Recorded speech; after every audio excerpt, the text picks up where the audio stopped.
কবি নীলিম কুমাৰৰ কবিতা। আফ্ৰোজাই মোলৈ খেজুৰ পঠাইছে। ৰমজানৰ মাহ, আফ্ৰোজাই মোলৈ খেজুৰ পঠাইছে ভাতৃত্ব নামৰ এটা পেকেটত। সৰু কাগজ এটুকুৰাত লিখিছে, খেজুৰবোৰ খাবা ভাইজান।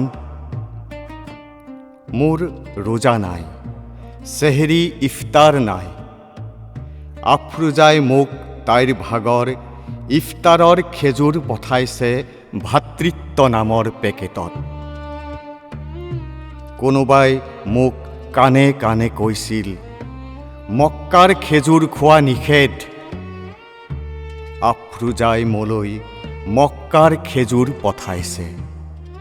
ক'লা ক'লা খেজুৰবোৰ হাতত লৈ মোৰ কোনো আল্লাহ বা ঈশ্বৰলৈ মনত পৰা নাই।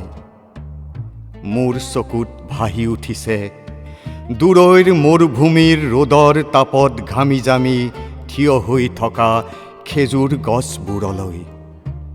মোৰ চকুত ভাহি উঠিছে ৰাতিৰ জোনাকত তিতি তিতি থিয় হৈ থকা সেই খেজুৰ গছবোৰলৈ, যিবোৰে আল্লাহ আৰু ঈশ্বৰক ৰিঙিয়াই নামাতে, ৰিঙিয়াই ৰিঙিয়াই মাতি থাকে মানুহক।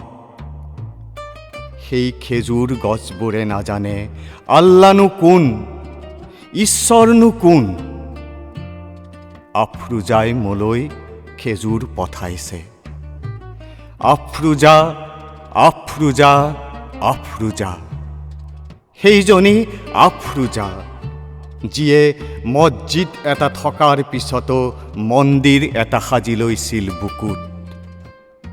ৰমজানৰ মাহ, আফ্ৰোজাই মোলৈ খেজুৰ পঠাইছে ভাতৃত্ব নামৰ এটা পেকেটত, ধৰ্ম নিৰপেক্ষতাৰ ঠিকনাত।